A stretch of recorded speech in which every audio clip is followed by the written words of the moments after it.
You write that presidents have long pressured business leaders to back their agendas, but FDR did it, Bill Clinton did it. You write, what's different about how the president right now is doing it? It's just how ruthless he is about it and how unpredictable. I mean, with FDR, he was battling Henry Ford over the New Deal and the National Recovery Administration, but you knew what sort of the ground rules were. You knew what they were fighting over, and there were norms and institutions and places where that fight would play out. Now this fight is taking place over Truth Social, where social media, Cracker Barrel gets, yelled at by Trump for their logo redesign. Trump tells Coke to put cane sugar in their trademark, flagship soda. It's just coming out of left field.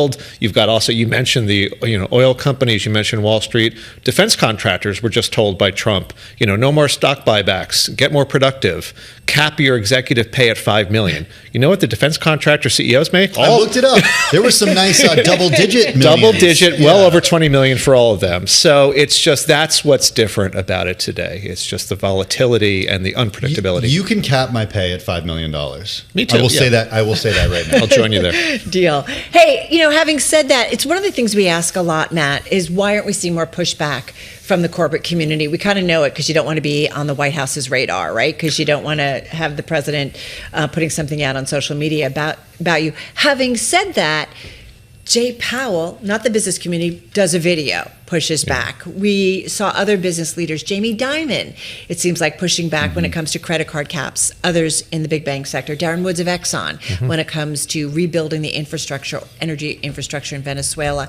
Are we starting to see any kind of shift? What are you hearing when you it's selective. There's not many CEOs have the clout of Jamie Dimon and the Exxon Mobil CEO. I mean, those two gentlemen, just legends in their field. Your average CEO running a mid-size, or a smaller Fortune 500 company, is not about to go out on a limb and say something about tariffs or trade or what have you yet. Now we'll see what the reaction is with with Dimon's comments, but also how hard is it for Jamie Dimon to be defending the sort of the interest rate thing? There's sort of a no duh element to it. Yeah. But we will see, of course, if Trump's lower approval ratings and the upcoming midterms, make CEOs more or less likely to speak out. There was a great piece in Bloomberg Opinion today by a Yale School of Management leadership expert saying now is the time for CEOs to speak up, although I think I've read that opinion piece many times. But isn't it so interesting, coming off the pandemic, and I feel like George Floyd, where all of a sudden,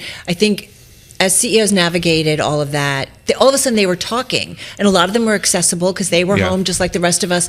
We were blown away. I was blown away by the amount of CEOs we could reach, and who would talk about from that. Right, who would talk about these serious issues and say, it's time for change. But just to jump on that, Matt, and I know this is where you're going. I mean, those CEOs and those companies were essentially punished for doing that in the wake of now that the tables have turned so much with regard to who's in power and the narrative that this administration wants to see. Exactly. I mean, look at Target was sort of, coming way out in front. George Floyd happened in their backyard. They were one of many companies to come out with huge racial equity investments and pledges. And all of that is dissipated. So I want to get to the playbook because this is a guide, but we're not going to get there yet. We're going to get to the playbook. Before we get there, one thing that I noticed, and we're going to be speaking to Rick Woldenberg, he's CEO of Learning Resources and Hand to Mind a little later. It's a family-run business. It's a century old. It's out of Chicago. They make educational toys. He's one of the many small businesses that's suing the Trump administration over tariffs. We're seeing pushback from small companies right now that maybe they're, I don't know if because they're so small they can't be punished. I don't know, or they're willing to take a risk because it's an existential threat to them. Why are we seeing some small non-public companies speak up? Well, tariffs is one thing. I mean, there's more than 1,000 companies that have decided to sue over the tariffs. The bigger ones get all the attention: Costco, Revlon, Goodyear Tire. But you are seeing plenty of smaller companies, particularly ones that are really exposed. And toy companies, my goodness, there's one of the one of these sectors most exposed and most threatened by these tariffs. So I mean, but I'm not sure if the argument is, well, you're smaller, nobody might notice. I mean, it's a man who notices just about anything that's on the media, TV or social media. But perhaps it does signal a sense that if you are, if you have some legs to stand on, and with tariffs, I mean, this is one area where we have seen some education on the part of CEOs. CEOs are able to come out and say, look what this is doing to our customers. Look who's going to have to pay the tariffs. It's not China. If you have some sort of legitimate credibility on an issue like tariffs, if you're a toy company, or immigration, perhaps, if you depending on who you employ in your workforce, I think even a small business CEO might be able to come out and say something, but it's still few and far between. Well, okay, so let's talk about the playbook. Let's go through the playbook, because I love this, because this is a president who does like to talk to people, whether it's members of the press, whether it's political leaders, whether it's CEOs. So that's a key aspect for a CEO and part of the playbook. Find a way in. Exactly. That's sort of our first, the first rule in the playbook is find a way in. We know Trump will answer his mobile phone. We know he gives out his number to CEOs. He talked a lot in his first term about how Tim Cook was his favorite CEO because, they would talk to each other on the phone. Tim would call him.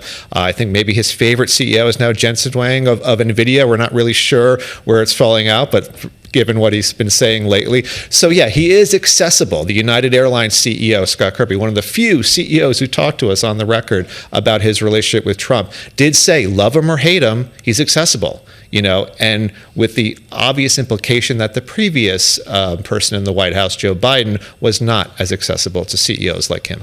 You reached out to a lot of CEOs, and a big team also helped with this. Yes, around the Bloomberg newsroom. What can you tell us about why CEOs did not want to talk on the record about the president? Is there just nothing to gain? No upside, exactly. No upside. So third rail, no reason for them. Why should I when no one else is going to? So even the groups like the Business Roundtable and the Chamber of Commerce kind of went back and forth with them a lot. Very pro-business. You'd usually think they'd be able to be, a voice of corporate America. Nothing on the record. So most of our conversations were on background, and that's where people felt more candid. Okay, so let's say you get a seat at the table. Yeah. You get access to the president. What's the next step in the playbook? Well, it's who you're talking to within the White House. Are you getting Trump directly, or are you going through Susie Wiles or Bessent or Lutnick, or even some of the other sort of aides that don't get a lot of the headlines? Like we had heard that the director of the White House Office of Public Liaison, Jim Goyer, is a good person to talk to because that department is set up to be a sounding board for American businesses. So it might not be someone who's a high-profile name, but the point is to get a way in, any way in. And then once you're in, to maneuver, as we say, quietly maneuver, because you don't want to be blabbing about your discussions in the Oval Office, because Trump may have interpreted your conversation far different from how you interpreted it. So the last thing you want to do is go crowing about how you have this access. But that is the second step in our playbook, is to quietly maneuver once you have an in. I love that. All right, let's go to number 3, because this has to do with educate, don't bellyache. Yeah. So getting a seat at the table is great, but what happens next, you say, matters more. Exactly. It's how you present your topics, your issues, your sort of ask. Everything's a transaction with Trump. So with tariffs are a great example. You cannot go in and say, tariffs are dumb, tariffs are bad policy. You're literally putting your hand in the blender, as one of the people we spoke to said, David Urban, who's fantastic on this topic. So you have to go in and educate. Trump is a president who considers himself a business genius, but doesn't read briefing books. Doesn't really like to read a ton of stuff in general. So you have to go in there and sort of show. Visual aids often help, we've been told. Kind of show, okay, this is how the tariff is going to impact your average American, your voter, let's say. And we have been told that CEOs like Brian Cornell at Target have done a pretty good job of that education process without sticking their hand in the proverbial blender. Does it help to bring a gold watch? That is another part of the playbook. Yes, it can't hurt to certainly bring a watch or to deliver a trophy, some type of statue, or with the Apple CEO Tim Cook. Again, he has a great relationship, but he still felt the need to present Trump with this sort of glass plate with the Apple logo and all this stuff. So yeah, this is a president who likes trophies and trinkets. So again, why not?